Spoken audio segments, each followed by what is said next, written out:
I knew something was wrong when the 20-year-old intern called me sir, like I was a fossil on display in a corporate finance museum. I was 51 years old. My desk featured 3 high-definition monitors, 4 neatly stacked sticky notes, and a half-dead succulent plant named after the last chief executive officer, who thought earnings before interest and taxes was a breakfast dish. Yet there I sat, practically invisible to the executive suite, quietly filing Form 10K disclosures, triple-checking revenue recognition entries, and calculating deferred tax assets with surgical precision. Nobody remembered my work anniversary, but if I missed a single comma in a Schedule 13D footnote, it would trigger regulatory inquiries. Welcome to financial compliance, the invisible framework that nobody notices until a catastrophe occurs. And in my 11 years at Pinnacle Freight Logistics Corporation, I never allowed a catastrophe to happen. For over a decade, I served as the steady backbone of internal controls for a publicly traded freight logistics firm. I was not the charismatic public speaker, nor did I pitch visionary ideas during quarterly investor calls. Instead, I remained the indispensable structural pillar, keeping the financial enterprise upright. While other department heads presented colorful charts and tech jargon in executive meetings, I buried myself deep within Sarbanes-Oxley Act, Section 404 internal control matrices, and automated audit logging mechanisms. I maintained a laminated flowchart for multi-subsidiary revenue deferrals, a master spreadsheet tracking cross-entity asset reconciliations, and an analytical memory built like a steel vault. Professionals in my discipline do not make flashy statements or demand public recognition. We whisper privately to general counsel before quarterly filings, remind executives to reclassify unearned income before earnings releases, and safeguard corporate solvency. For 11 years, that steady approach served me perfectly.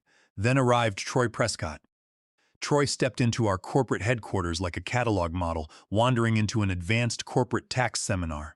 At 38 years old, he grinned with the unearned confidence of someone who had just shorted cryptocurrency right before a market crash. Fresh off a vice president title from a venture-backed technology startup that had never once survived a rigorous independent audit, he possessed that loud charisma that convinced senior leaders to overlook his complete lack of operational depth. The finance team was mesmerized by him. Operations adored his casual style, legal tolerated his shortcuts, and the board of directors considered him a modernizing savior. To them, Troy represented speed, casual authority, and a total distaste for traditional documentation. He installed cold brew kegs in the break room, replaced our enterprise resource planning software with an untested web tool named RevFlow that crashed twice a week, and transformed mandatory monthly reconciliation meetings into informal social gatherings. During his very first company-wide presentation, Troy stood on stage, gestured toward our department, and declared that legacy compliance processes were nothing more than organizational bloat holding back rapid scaling. The audience applauded enthusiastically.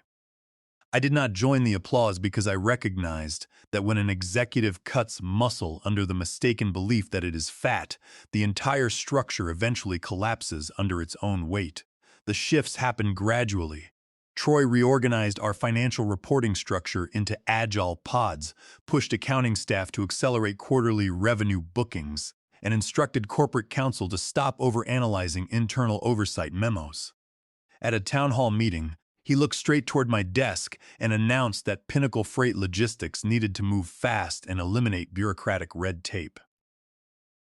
The room burst into applause again, while I gripped my ceramic coffee cup, knowing that red tape was often the only barrier preventing corporate officers from committing federal accounting violations. By the second quarter of the fiscal year, Troy had dismantled my internal controls team. He did not fire us directly. Instead, he scattered my experienced analysts across unrelated operational units under the guise of strategic cross-pollination. I retained my title as Senior Financial Compliance Director, but my system access credentials were systematically revoked. Specialized databases that I had configured for 11 years suddenly rejected my security permissions. I was quietly removed from vendor contract sign-offs, and my formal compliance warnings were dismissed as unnecessary friction. Still, I continued performing my duties with quiet discipline. I identified three significant anomalies in our deferred revenue schedules. They were subtle discrepancies between our customer relationship management software export logs and the master general ledger. I logged every single error, timestamped the audit trails, and issued formal written notifications to key stakeholders. Nobody responded. Troy had decided that double approvals were obsolete. That was the precise moment I realized.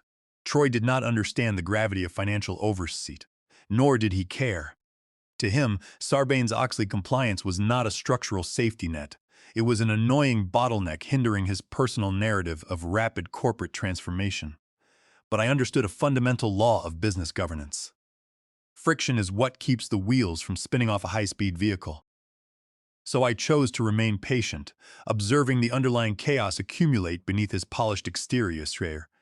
My daily duty was no longer merely preventing executive mistakes, it was creating an unassailable record of them. I had been in corporate finance long enough to know that when an organization inevitably fractures, the individual possessing time-stamped receipts becomes the sole authority in the room. And while Troy was busy streamlining away internal oversight, I was constructing an invisible paper trail linking every operational shortcut directly back to his executive decisions. The catalyst occurred during our annual corporate leadership retreat at an upscale resort in Scottsdale, Arizona. Most department leaders were lounging near the pool wearing branded polo shirts, pretending not to work while convincing each other of their immense strategic importance. I spent the afternoon at a quiet table in the shaded patio corner, cross-referencing multi-subsidiary revenue entries for a major freight logistics contract. Then she arrived. Troy's 20-year-old daughter, Brianna Prescott, stepped onto the patio holding a ring light and an expensive smartphone tripod like a weapon. Brianna was an aspiring social media influencer who treated every public venue as her personal production studio. She wore a bright tube top and pink fur slides, sweeping past the brunch buffet with absolute self-absorption. Brianna set up her filming equipment near the outdoor coffee bar, pointed her camera at the gathered executives, and began live streaming. She chirped to her followers that she was taking them into the ancient world of corporate finance, where old people still thought spreadsheets were exciting. Her camera swept across the patio and locked onto my table. She pointed her microphone directly at me, demanding that I step into the frame and say something confused and outdated for her online audience. I calmly closed my laptop screen and stated evenly that I did not perform on camera for free. She laughed nervously, assuming I was joking. Troy sauntered over with a cocky grin, urging me to play along for company exposure. I looked Troy straight in the eye and remarked that if the Securities and Exchange Commission ever audited our financial disclosures through a social media video, I would gladly participate. Troy's smirk instantly vanished. His jaw tightened, and the surrounding executives suddenly found their morning pastries intensely interesting. The following morning at 8:02 a.m., I opened my email client to find a calendar invitation titled Realignment Discussion, sent by HR business partner Chloe Palmer and CFO Troy Prescott. Realignment is corporate jargon for an impending demotion wrapped in diplomatic phrasing. I arrived at the executive conference room to find Chloe offering a practiced corporate smile, while Troy stared down at his mobile device, without acknowledging my entry. Chloe smoothly announced that the company was excited to leverage my deep operational experience across broader strategic initiatives. I blinked once and asked directly if I was being demoted. Troy looked up, claiming with false warmth that I was not being demoted, but laterally expanded to serve as a high-altitude connector across business pods. My original title of Senior Financial Compliance Director was officially replaced with Process Liaison for strategic workstreams. My reporting staff was entirely disbanded. My direct database access was suspended for administrative evaluation, and my daily inbox was transformed into an empty clearinghouse of corporate newsletters. By noon that same day, Brianna's social media video had accumulated over 500,000 views online. The caption mocked older corporate employees, and Troy had explicitly liked the video from his verified executive account. I did not express anger or frustration. I walked back to my desk, opened a draft email titled Deferred Revenue Pending Tasks and Audit Trail Anomalies, and forwarded it directly to Troy's primary corporate address. The email contained a comprehensive summary of 6 critical accounting discrepancies I had identified, including a $14 million unearned revenue entry booked between Subsidiary 4 and Subsidiary 7 under Client G's logistics agreement. I attached full general ledger exports, time-stamped audit logs, and explicit references to Sarbanes-Oxley Act, Section 302 certification requirements. I included a clear request for executive review regarding my transition plan. I knew Troy would ignore the message, but my objective was securing an indisputable electronic timestamp. When external regulators or independent board members eventually inquired who had issued the initial warning, that single transmitted email would provide the definitive answer. My newly assigned workspace was located in an isolated corner of the 3rd floor, lacking even a basic filing cabinet. It contained only a neglected potted plant smelling of damp soil and a dry erase whiteboard featuring the words "Process Flow to be Determined," written in red marker. I stared at the board for 5 minutes, contemplating the absurdity of my new designation. Process Liaison for Strategic Work Streams sounded like a title generated by an artificial intelligence model, trained exclusively on corporate buzzwords. When I questioned Chloe and Troy regarding my specific job responsibilities, Troy claimed I was now liberated from operational weeds, while Chloe described my role as an organizational neuron fostering cross-functional synergy. In reality, I had been rendered a glorified paperweight stripped of all operational authority. The core enterprise software tools that I had configured over 11 years now rejected my employee login credentials. The weekly internal control review call that I had chaired for a decade was permanently canceled. My calendar was wiped clean, save for Troy's mandatory weekly efficiency syncs where employees were expected to share inspirational thoughts. The morale among my former compliance team was completely shattered. Several senior accountants were transferred to general analytics, while others began quietly submitting resumes to competing logistics firms. I did not blame them for seeking exit routes. Trust in corporate leadership cannot survive when senior management discards its most experienced oversight personnel during an aggressive expansion. However, I refused to react emotionally.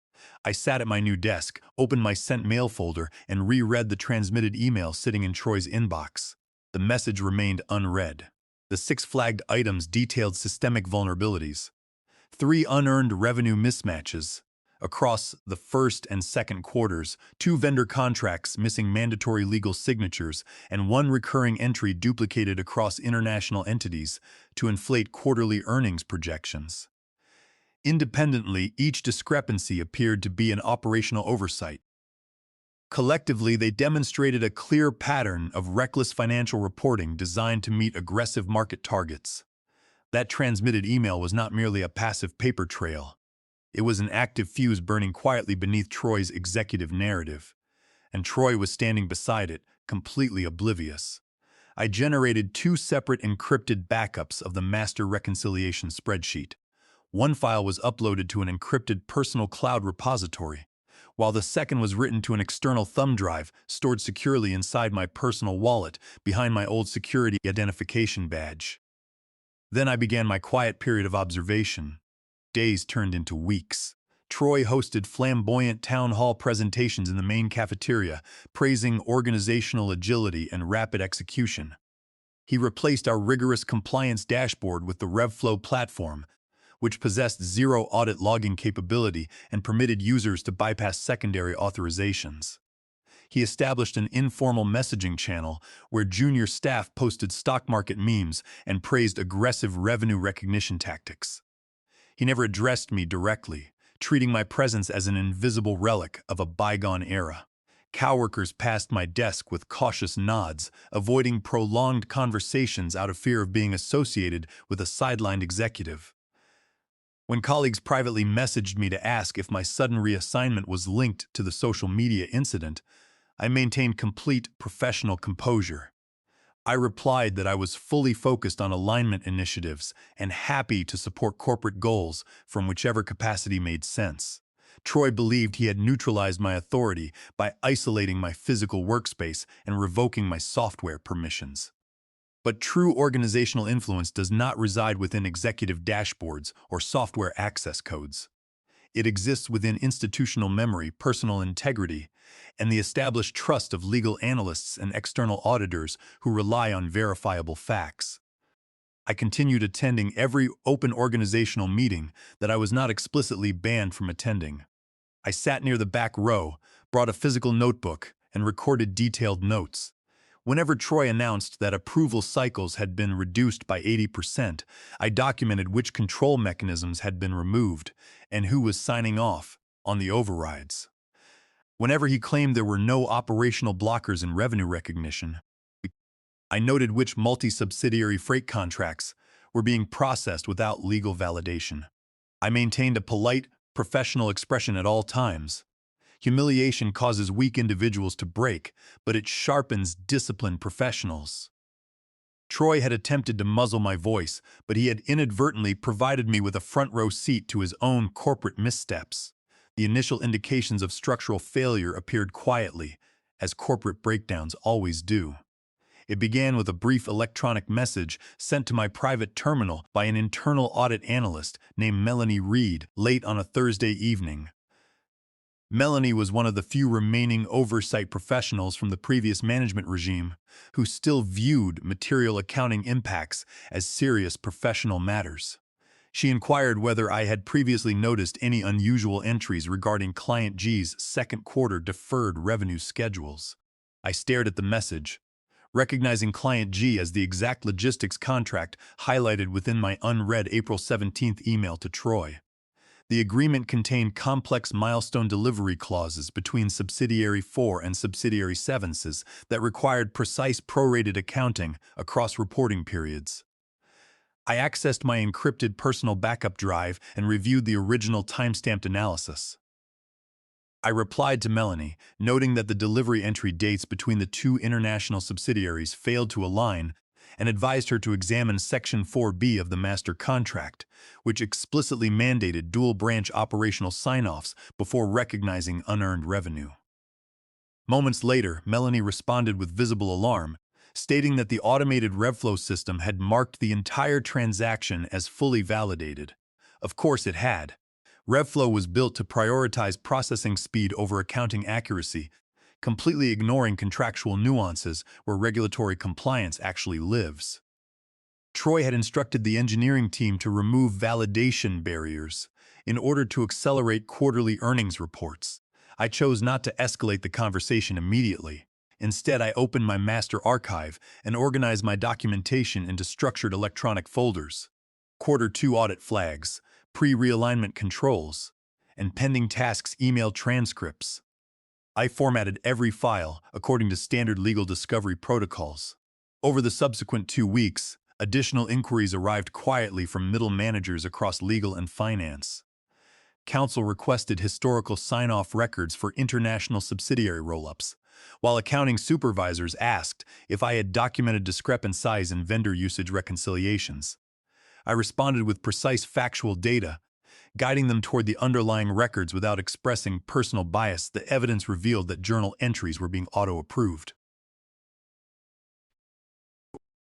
Within 48 hours, without supporting internal memos, signature chains were missing from high-value contracts, and quarterly revenue bookings were being artificially accelerated to hit executive targets. Troy was executing a classic corporate pattern, polishing surface metrics while the underlying operational engine burned out. Yet the executive team continued celebrating, sipping beverages at Friday social events, and sharing social media videos of Brianna dancing in front of our corporate signage. But subtle cracks were spreading through the foundation. Quarterly close updates began exhibiting subtle shifts in tone. Departmental memos mentioned minor validation delays, temporary software synchronization issues, and ongoing contract language reviews. While panic had not yet seized the executive suite, the illusion of total operational control was rapidly eroding. Meanwhile, Troy strutted through corporate hallways like an executive who had single-handedly invented profit margins, boasting in public forums that he had eliminated compliance clutter and automated internal controls. During a company-wide assembly, Troy presented a slide comparing Legacy's compliance frameworks against his streamlined model. The slide displayed a flowchart of my former internal control procedures crossed out with red symbols labeled as obsolete bureaucracy. On the opposite side, he displayed a colorful graphic highlighting automated approvals and trust-based revenue recognition. Troy paced across the stage, announcing that review cycles had been reduced by 80% and close timelines shortened by 3 full days, declaring the change a triumph of executive courage. The audience cheered while I sat silently in the back row, recording every statement in my notebook, every single control mechanism that Troy had publicly ridiculed. The multi-level review checks, the cross-subsidiary transfer validations, and the quarterly audit sign-off checklists had been meticulously engineered by my team following a major regulatory review 5 years prior. Troy had transformed our legacy compliance flowchart into a cartoon graphic depicting dying corporate bloat. As the applause subsided, I overheard Troy whisper to an operations vice president that I simply lacked the dynamic vibe required for modern corporate leadership. I did not flinch. I simply recorded his comment alongside the timestamp. Troy operated entirely on vibes, an intangible cloud of executive charm, buzzwords, and superficial confidence. He possessed a deep aversion to operational specifics. Vibes allowed him to speak for 30 minutes without conveying a single actionable fact, restructure entire departments without understanding their core functions, and demote experienced personnel without discussing performance metrics. The board of directors was thoroughly captivated. 2 weeks later, Troy's photograph appeared on the cover of our internal corporate magazine, celebrating his revolutionary operational model, accompanied by substantial stock option grants and public praise from the chief executive officer. Meanwhile, my private documentation log grew to include 32 distinct internal control eliminations. The simplified revenue workflow now bypassed 4 essential levels of executive oversight. High-value logistics contracts were being processed with minimal legal review under Troy's directive of assuming good corporate intent. However, RevFlow system errors were compounding, financial forecasts were deviating from actual bank deposits, and the independent audit firm was raising formal questions regarding second quarter figures. Troy remained completely unaware that the legacy controls he mocked had been designed specifically to prevent catastrophic regulatory violations under Sarbanes-Oxley Act, Section 404. He was equally unaware that the one professional who understood how to trace every unearned revenue discrepancy back to its point of origin was still arriving at the office every morning, maintaining immaculate records of his executive overrides. Troy believed he was playing a master game of corporate strategy, but he failed to realize that I had already mapped every square on the board. I maintained my strategic composure, keeping my documentation time-stamped, verified, and backed up across 3 secure locations, waiting patiently for the superficial narrative to collapse under the weight of factual evidence. The decisive turning point arrived without dramatic fanfare on a Thursday morning at 11:02 a.m. I received a calendar invitation titled Executive Audit Pre-Read, Revenue Recognition and Compliance Review, issued directly by the Office of the General Counsel. The meeting location was set for Conference Room B2.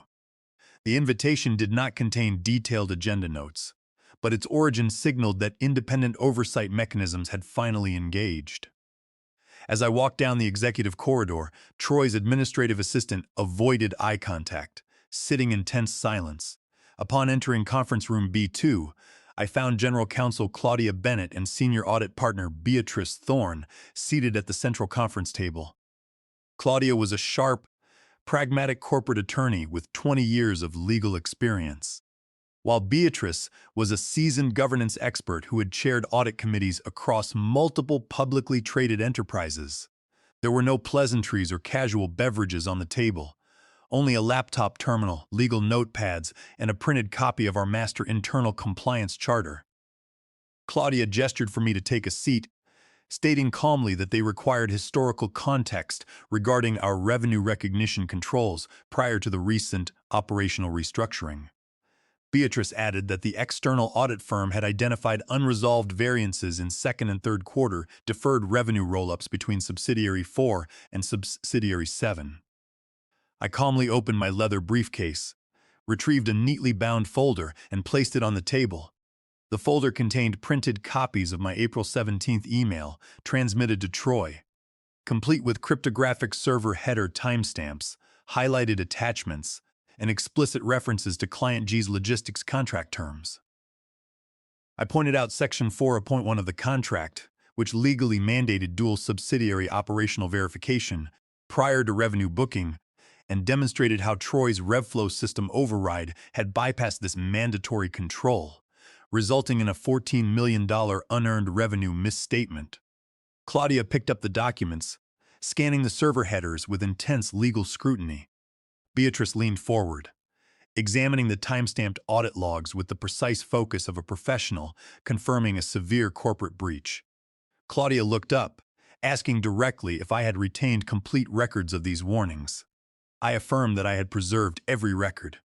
Beatrice turned a page, noting with grave concern that this critical audit warning had never been transmitted to the board, audit committee, or external auditors during quarterly filings. I stated plainly that the notification had been delivered to Acting Chief Financial Officer Troy Prescott on April 17th and remained unread in his primary corporate inbox. Claudia folded her hands, observing that Troy's unilateral override of established internal controls violated Delaware General Corporation Law Section 141 regarding executive fiduciary duties of care and loyalty. Furthermore, by bypassing mandatory contractual preconditions, the resulting revenue bookings were legally void ab initio. Claudia explained that they were finalizing the formal audit addendum for the Board of Directors' upcoming executive session. The document detailed the deferred revenue misstatements, the total financial exposure, and mandatory remediation protocols. Claudia informed me that my name would be formally included on the confidential distribution list as the primary compliance authority. Being included on the official distribution list restored my institutional standing and established my documentation as the definitive evidentiary record. Claudia inquired whether I was prepared to provide direct testimony if the Board of Directors requested verbal clarification during their closed session. I responded that I was fully prepared to provide factual testimony based strictly on documented records. As I rose to depart, I advised them that the Client G discrepancy was not an isolated incident, because the RevFlow platform had systematically bypassed internal control matrices across all operating units. Additional deferred revenue misstatements would inevitably surface upon full forensic review. Beatrice nodded gravely, already typing instructions for a complete forensic audit. I left the conference room feeling a quiet sense of professional validation. This was not about personal vindication or corporate drama. It was about restoring structural integrity to an enterprise that had been compromised by executive vanity. The receipts had been delivered, the legal parameters established, and the truth was now permanently recorded in the official corporate record. The executive boardroom was intensely cold, maintained at a chilled temperature suitable for high-stakes governance decisions. 12 leather chairs surrounded a polished mahogany conference table with an untouched platter of refreshments sitting in the center. Executive Board Chair Beatrice Thorne presided over the meeting alongside General Counsel Claudia Bennett and the independent audit committee members. Troy Prescott sat near the head of the table, wearing a tailored suit and displaying his customary air of effortless confidence. Troy opened his presentation with an energetic pitch, projecting colorful slides highlighting market expansion, accelerated close cycles, and frictionless execution under his RevFlow platform. He asserted that quarterly financial performance had shattered expectations due to modernizing initiatives. However, before Troy could transition to his closing statements, Beatrice Thorne quietly placed a sealed manila envelope on the mahogany table and slid it directly across to Troy. Troy blinked in surprise, asking what the document represented. Beatrice responded evenly that it was a joint compliance addendum prepared by internal audit legal counsel, and independent external auditors, requiring immediate review before any earnings release could be authorized. Troy opened the envelope with a faint smirk, clearly expecting a routine administrative memo. But as his eyes scanned the initial paragraphs, his confident expression completely dissolved. His face turned pale, his jaw slackened, and his hands began to tremble visibly. Beatrice instructed him to read the primary finding aloud for the board record. Troy cleared his throat, his voice cracking as he read the statement. A material weakness in internal control over financial reporting has been identified under Sarbanes-Oxley Act, Section 404, stemming from unaddressed deferred revenue anomalies in Client G's contract. The estimated financial misstatement is $14,100,000 across the second and third quarters, resulting directly from the unauthorized removal of mandatory compliance validation protocols. A heavy silence descended upon the boardroom. The chief executive officer stared at Troy in disbelief, while board members exchanged astonished glances. Troy stammered nervously, claiming he had never been alerted to these technical anomalies and suggesting that lower-level accounting personnel had failed to escalate the issue. Claudia Bennett immediately intervened, turning to a certified exhibit within the addendum. Claudia stated firmly that the exact compliance vulnerability had been formally documented and transmitted to Troy's direct email address on April 17th at 8:24 a.m. by Senior Financial Compliance Director Lyle Vance. Claudia revealed that server audit logs confirmed the email had sat unread in Troy's inbox for 4 consecutive months while he systematically dismantled the oversight framework that would have corrected the error. Troy attempted to argue that the notification appeared to be an informal placeholder rather than an urgent compliance alert. Claudia shut down his defense, noting that the email strictly adhered to corporate escalation protocols under Sarbanes-Oxley Act Section 302, and that, as acting chief financial officer, Troy possessed a non-delegable fiduciary duty to review and address internal control warnings. The board members realized that Troy had sacrificed core governance principles for personal optics. The audit committee immediately voted to suspend Troy Prescott from his executive duties, pending a formal forensic investigation, halt the earnings release, and prepare a restatement disclosure for the Securities and Exchange Commission. Troy sat motionless, completely deflated, as legal counsel collected his corporate credentials. Following the executive session, Beatrice Thorne and Claudia Bennett met with me in a private conference suite. They formally offered to reinstate me to my leadership role, expanding my mandate to report directly to the board audit committee. With full independent authority over corporate compliance and a substantial compensation increase, I accepted the position with quiet professional dignity. I returned to my original office suite, retrieved my desk clock, and restored my master compliance control matrices. Troy Prescott was quietly terminated for breach of fiduciary duty, his flashy RevFlow platform was decommissioned, and his daughter's viral social media video was permanently deleted amidst public embarrassment. Silence was never a sign of defeat. It was a deliberate, disciplined strategy. In the complex arena of corporate governance, superficial charm and trendy buzzwords may temporarily capture attention, but time-stamped facts, unyielding integrity, and verifiable audit trails will always determine the ultimate outcome.